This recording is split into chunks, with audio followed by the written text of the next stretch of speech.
Assalamualaikum warahmatullahi wabarakatuh. Selamat datang kembali ke channel Syukri FIB. Okey, jadi dalam video ini saya akan cuba menjawab soalan yang banyak kali juga saya dapat, iaitu mana lebih untung sebenarnya kalau kita ada duit, kita invest dalam kripto macam Bitcoin ke, ETH ke, okey, yang terbaru ni Solana, okey, Dogecoin, dengan kita invest dalam pasaran saham. Contoh maybe saham Amazon, okay, saham Facebook, saham Google. Jadi mana sebenarnya yang lebih untung So kita akan cuba jawab soalan ini. Stay tuned.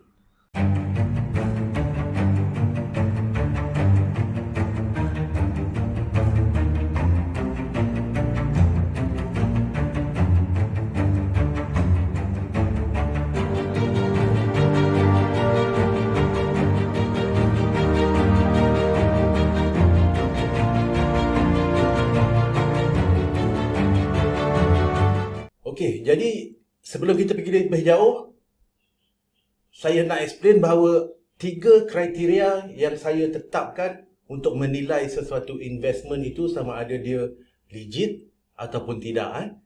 So pertamanya ialah price appreciation. Setiap investment kita itu mesti ada potensi price appreciation. Jadi untuk price appreciation ni berlaku, mesti ada ready buyer and ready seller. Okey, maksudnya liquidity itu mesti banyak. Okey, so itu yang pertama. Yang keduanya ialah dividend yield. Okey, kalau boleh setiap investment kita itu boleh menjana cash flow, dan di mana cash flow ini boleh menghasilkan dividen terhadap investor yang invest dalam sesuatu perkara itu. Okey, dan yang ketiga juga, kalau boleh juga mesti ada economic value. Investment kita ni mesti ada menjana nilai ekonomi. Sebagai contohnya, investment kita itu dalam sesuatu perniagaan katakan. Okey, dan perniagaan itu ada supplier, ada pelanggan, okey, ada pekerja. Okey, jadi ini semua menyebabkan rantaian ekonomi bergerak. Okey, jadi ini ialah 3 investment kriteria yang saya tetapkan. Dia boleh jadi ada 3-3 untuk saya klasifikasikan sebagai good investment, ataupun dia mungkin boleh jadi ada salah satu. Okey, alright. So kita akan tengok kepada kripto dan saham. Bagi saya, yes, saham ada 3-3 ini. Kebanyakan masanya ada 3-3 ini. Ada price appreciation, ada dividend yield, ada economic value. Cuma kripto ini agak lain sikit lah. Okay? Price appreciation, yes, dia ada. Meaning ada banyak ready buyer and ready seller dekat exchange. Okay?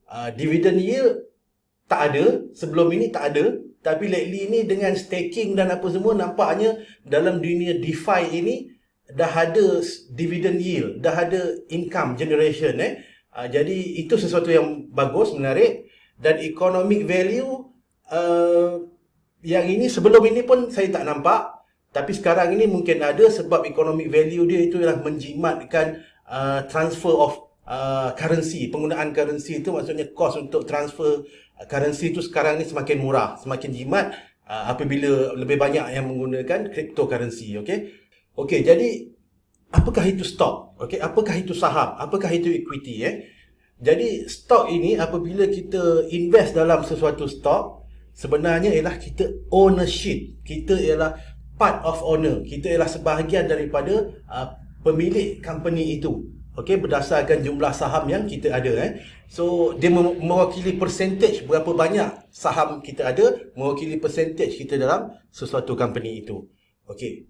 Dan apakah kripto? Okey, kripto ini basically kita tak memiliki apa-apa dalam company itu.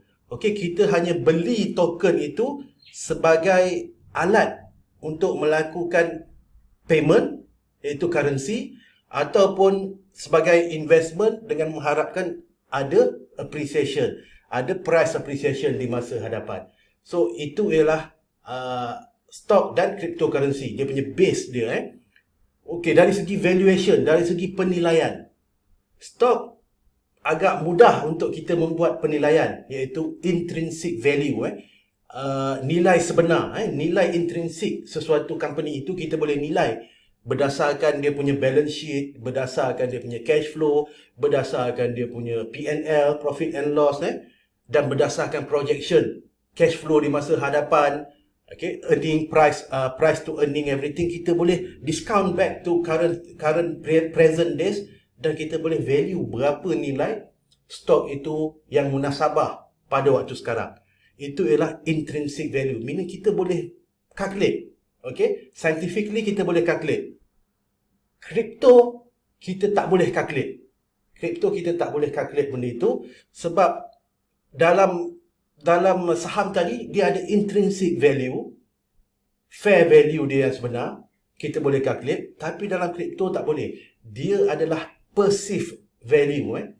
Maksudnya berapa nilai dia itu berdasarkan supply and demand, dan berapa banyak orang nak beli dan nak jual, dan berapa harga yang kita agree antara kita. Okey? Nak kira future cash flow dan sebagainya memang dia tak ada. Okey, jadi itu yang kita kena clear, bahawa stock ialah mempunyai intrinsic value dari sudut valuation, dan cryptocurrency dia tak ada intrinsic value, dia lebih kepada perceived value. Perceived value ni boleh menyebabkan volatility sebab dia berdasar kepada news dan emotion manusia, emotion investor.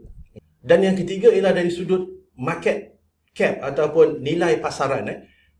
Untuk saham, total global market capitalization untuk semua pasaran saham dunia ini pada tahun 2020 ialah hampir 100 trilion US dollar. 100 trilion ini termasuk semua sekali pasaran saham global exchange yang ada di seluruh dunia. Dari sudut kripto dia masih baru, tapi dalam tempoh 10-15 tahun ini bahawa market kripto berkembang agak laju. Network capitalization di sekitar 2 trilion. So meaning market equity dan saham ini jauh lebih besar daripada market cryptocurrency.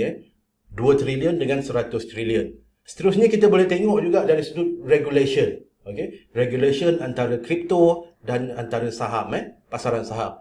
So saham, equity, dia ialah securities yang dikawal selia sangat ketat. Sangat ketat oleh Security Commission mana-mana negara lah. Perlu ada laporan keuangan, okey. Perlu melaporkan kepada SEC apa-apa tindakan dalam pasaran ataupun apa-apa projek yang akan dilakukan, semua akan perlu dilaporkan kepada SEC. Jadi begitu ketat kawalan dalam securities punya industri ini yang dikawal selia oleh SEC. So kripto ni mostlynya unregulated lah. Okay, mostlynya tidak dikawal selia, dan itulah tujuan kripto sebenarnya, untuk mengelakkan kawal selia. Dari sudut itu juga dia menyebabkan volatility kerana berlaku pertembungan antara pihak penguasa iaitu kerajaan dan juga pihak public investor yang mahukan kripto dan pihak kerajaan yang cuba mengawal kripto. Okey, jadi ini ialah pertembungan yang kita boleh expect berlaku sekarang dan akan terus berlaku pada masa hadapan. Kemudian of course kita boleh tengok juga dari sudut trading hours. Okey, trading hours macam saham ni Isnin sehingga Jumaat lah kebiasaannya, waktu 9 pagi sehingga 4 petang atau 5 petang bergantung kepada negara. Itu dia jalan 24 jam. Kebanyakan exchange ini memang running 24 jam. Okey, so boleh trade pada bila-bila masa yang kita nak, tengah pagi, tengah malam, dalam toilet apa semua kita boleh invest ataupun trade kripto. Next kita akan tengok pada volatility.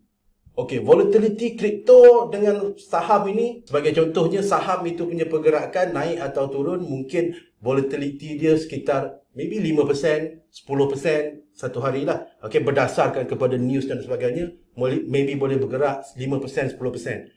Okey, tapi kripto punya volatility sangat-sangat tinggi. Bitcoin walaupun dah stable masih boleh drop 50%, 60% daripada paras tertinggi. So this is quite huge lah. Okay, sebab kalau kita tengok, kalau kita invest $1 dalam Bitcoin, dia jatuh 5%, kita tak rasa.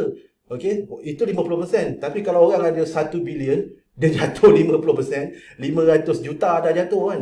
Jadi dia punya nervous tu lain macam. Okay, saham basically dia tak volatile semacam itu. Okay, kripto ini sangat-sangat volatile, especially kripto-kripto yang baru, lebih volatile. Boleh drop sampai 90%, 95%, 99% pun boleh drop. Jadi tak semua investor boleh terima keadaan-keadaan seperti itu. Jadi dari sudut volatility kita kena clear bahawa kripto jauh lebih volatile daripada equity, pasaran saham. Okay, basically kalau kita nak cakap mana yang lebih baik antara kripto ataupun saham, sebenarnya dua-dua pun kita boleh gunakan untuk investment kita.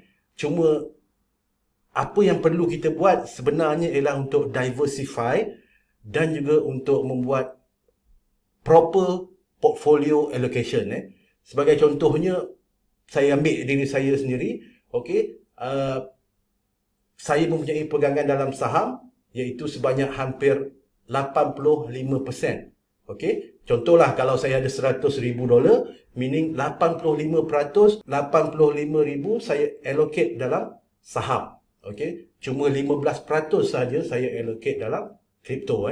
Maksudnya kalau 100,000 tadi, 85,000 saya letak dalam saham dan 15,000 saya letak dalam cryptocurrency. Sebab apa? Cryptocurrency ni punya volatility yang tinggi.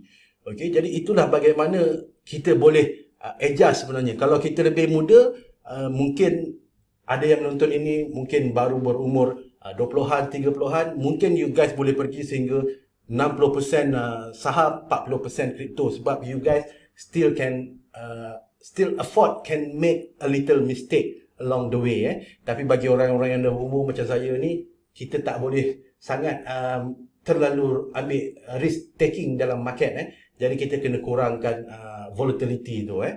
Jadi that's about it. Pandangan saya terhadap kripto, kita boleh invest dalam kedua-duanya dengan syarat kita tahu apa yang kita buat dan cuba balancekan portfolio. So, itulah pandangan saya terhadap saham dan kripto. So, bagaimana dengan you guys? You guys lebih invest dalam kripto ataupun lebih invest dalam saham? Cuba komen. Sekian, kita jumpa dalam video yang akan datang. Assalamualaikum.